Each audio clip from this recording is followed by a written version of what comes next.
I was brought up where civic society was the highest calling in life. Our father says to us, be civil servants. The civil sector needs you. In the past 30 years, I haven't sensed that. In the past 30 years, I haven't heard a parent tell their child, join civic society. I just haven't heard it because we're telling our children to be business people, be entrepreneurs, be very successful, get rich. And then maybe if you get rich soon enough, then you can start being a philanthropist. You can start being charitable. And so for the beginning of your life, it'll be somewhat meaningless. And the end of your life, there'll be redemption, so to speak, and it'll be meaningful. And I hear these conversations all the time. I was at a meeting with all the European leaders, and they talked about people who were philanthropists and charitable. They talked about the entrepreneurs and the executives. They never talked about the civil servants. And I said, what's going on? Civic society is very important, so thank you for having us.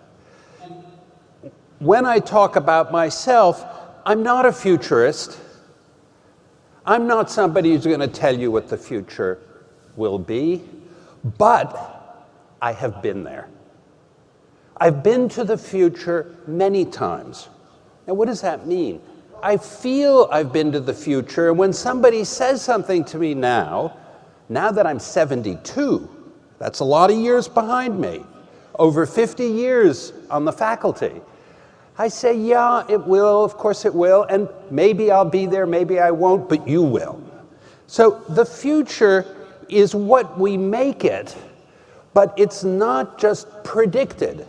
The reason I show you this slide, which is sort of meaningless, hard to read, this is a computer display system in the 1960s at MIT when I was a student.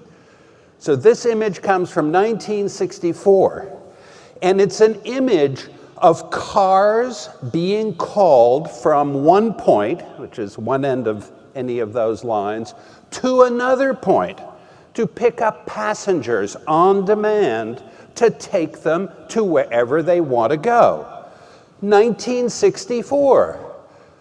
Uber today, there's nothing new on that part of it. But when we did that work in 1964, we didn't have GPS, we didn't have handheld devices, we didn't have mapping systems in our palm, we didn't have the ability to message the drivers, so I could have told you that that's the future, but it would have taken almost 50 years for that future to happen, not because I was wrong, but because all these other things had to line up.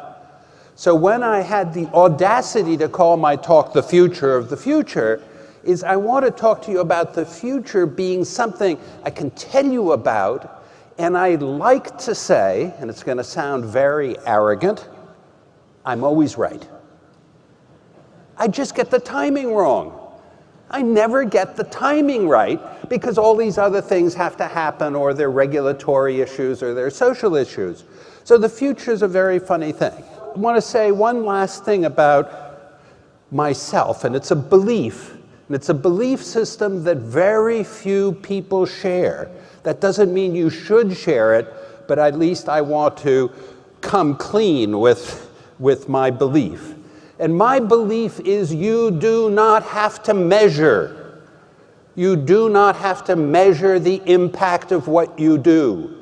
And foundations and big organizations say we're measurement-based. If somebody says to me they're measurement-based, that says to me they're small. You don't have to measure impacts. You want to make impacts that are so big they're self-evident. And if they're so small you have to measure that only 2% happened or 1%, the problem is not worth tackling that way. Let other people do the just noticeable difference. Do things that are self-evident and big. So now let me go through three topics. You can discount some of what I said because I think I've exposed my style of thinking, I am probably the closest to being a Bernie Sanders on the stage. Maybe I'm not as avuncular, but I believe many things he does. I'm puzzled by countries at a meta level. This is meta countries. The sizing of countries, it's very strange. If you were to plan the world, let's say this meeting had a workshop, and somebody in the workshop said, let's replan the world, let's redistrict the world. You wouldn't come up with a taxonomy that had the smallest element have, let's say, 1,000 people, and the biggest one, 1.2 billion people. You probably wouldn't come out with something that had 200 or 195 countries. You would come out looking at size as having some meaning, not just a consequence, a random cut or a river or some historical event. Because countries are a real story about bits and atoms. Countries have atoms in the sense that you can actually walk around the edge of a country. I think you would design a world that had maybe 5,000 countries, because there's some sizes that work better than others. Another thing about countries, exceptionalism is a polite word for nationalism. It's a funny phenomenon. I am 100% Greek. My parents, my grandparents, my great-grandparents, my great-great-great-grandparents. And I have to tell you with authority and presence, I was there during the recent elections and during the summer and all of that catastrophe. Greeks think they are exceptional. It's where democracy was born. Nobody forgets it. In fact, democracy being born in Greece has been a problem for Greece because they can't get over it. They can't make something else. And they're stuck in exceptionalism.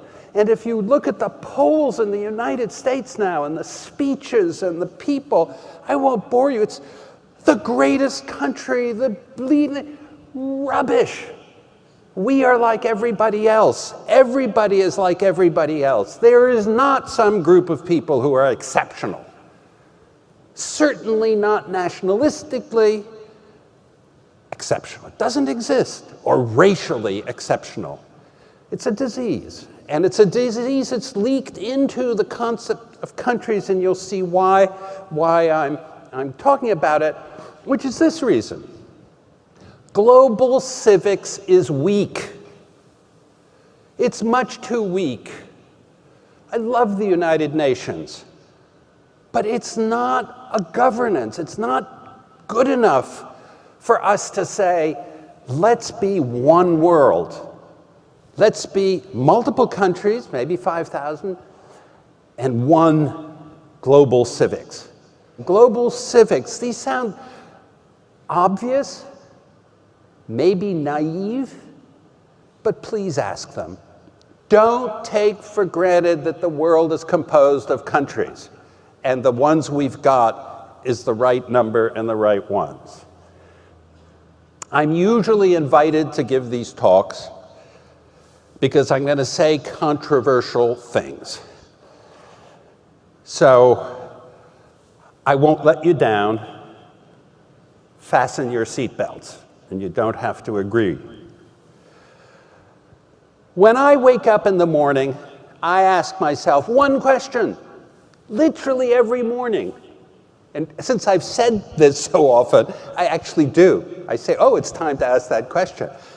And the question is, will normal market forces do what I am doing today? And if the answer is yes, stop. Nicholas, stop.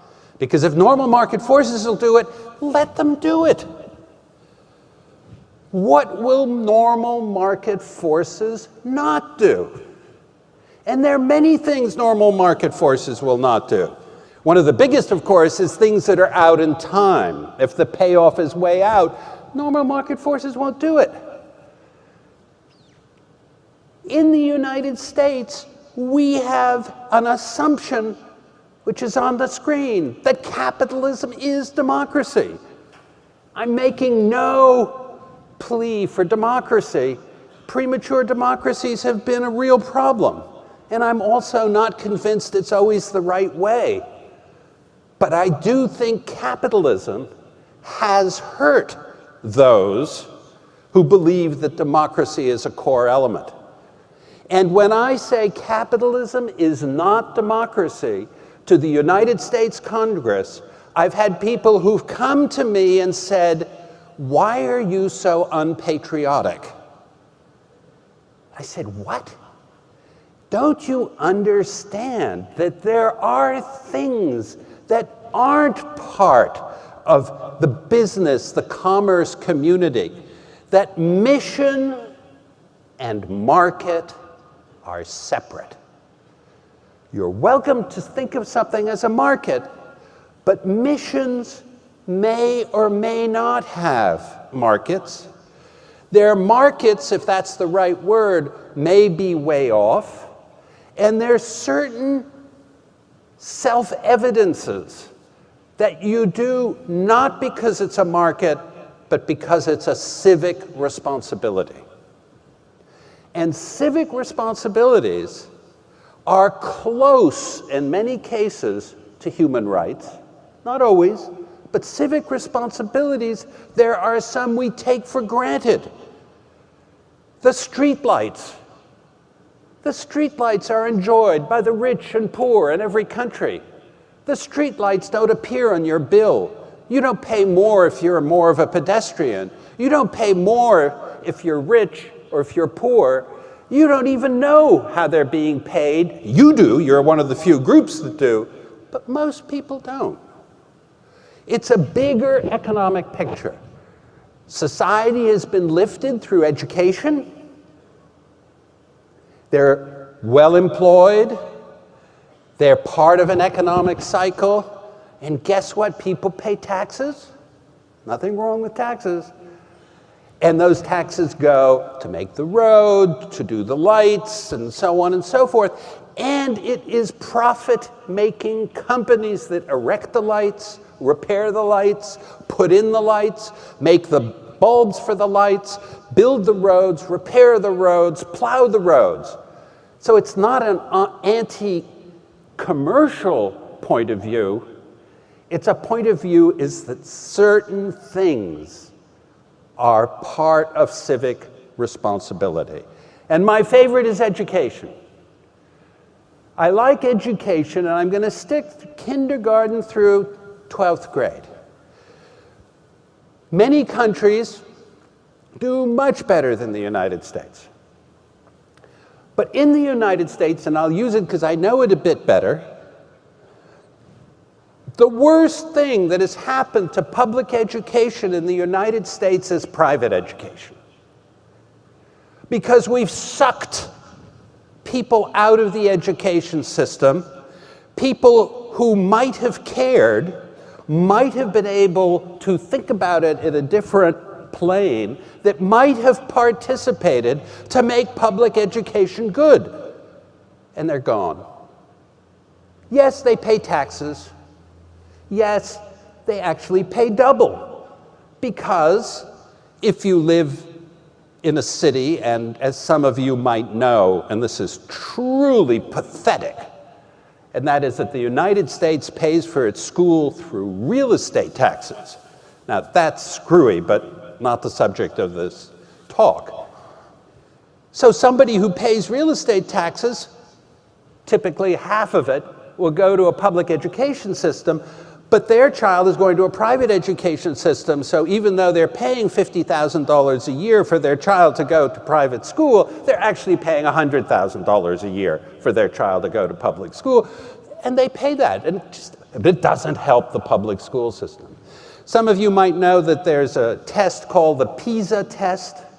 The PISA test whatever you think about it, it's a test that says something, and the United States, it measures OECD countries and where they are in relationship to each other. The United States is always down below the 50% mark, and Sweden is always either way on the top or near the top or a real outlier. And people look at Sweden, they K through 12, they have no testing, no homework, shortest days per year, and shortest hours per day. And you say, why? What's wrong? We think that the way to make education better is to make longer hours, give more homework, have lots of testing, and they don't do any of that. You know why it's so good? There's no competition. The kids are collaborating. Something for you to think about, because this is a whole separate speech. One of the biggest ills in our society is competition. I sat in a meeting hosted by somebody from the State Department about global communications, and she said, the only thing we know is that it's going to be competition. Why? You don't build two road systems. It's a very complicated subject, so I'll go on to my last. I just showed these because they're great slides. This is when I did work in trying to make education for kids in remote areas. I don't have enough time to go to it in detail. It was called One Laptop Per Child. One Laptop Per Child was a very controversial program. We distributed 3 or 4 million laptops, but that wasn't the success. The success of One Laptop Per Child was that I could go to a country, I'll pick Brazil, and I could say to Brazil, I could say to, the time of this, it was Lula, I could say to Lula, put a bid out, because you have to, these are tenders, put a bid. Put a bid for one laptop per child, and I will bid $165 per child. And I promise you, President Lula, I can do it. I can do millions of them for $169 or whatever dollars. So he puts out the tender. We announce we're going to bid this. What does everybody else have to do? They have to come lower. We don't care about it being our computer, so they come lower. So the importance of one laptop per child is that there are 50 to 100 million kids in this world who have their own laptops who would not have had them through bidding, not through making. So let me end with my favorite topic. I'm not hung up on the word human right or human rights, call it civic responsibility. That's the provocative part of this slide is the first word, not the last two words. Now, I believe it's time to rethink certain things, and I'm going to make a very specific proposal. Why did the internet not unify the world? I thought it was. If you had invited me here 20 years ago, I would have said, ladies and gentlemen, we are about to see a phenomenon that is going to help unify the world in a way it has never done before. And it's called the internet. And it hasn't done so.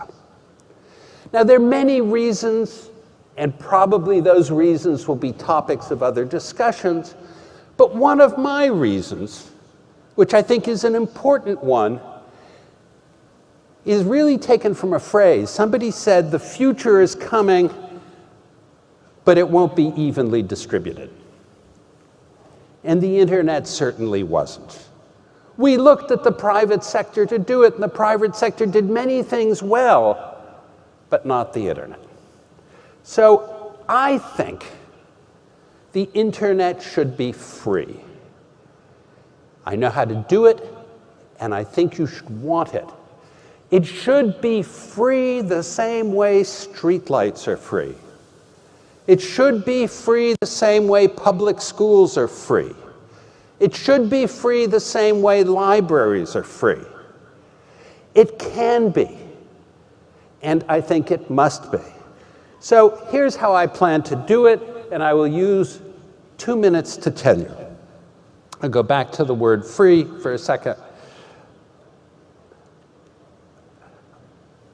It turns out that the 196 countries we have get in the way, because each has a different regulatory regime, each thinks differently about pricing, each thinks differently about content. I mean, there's a lot of different thinking. And I will argue that if we launch low Earth orbiting satellites, roughly 500, 600 miles up, thousands of them,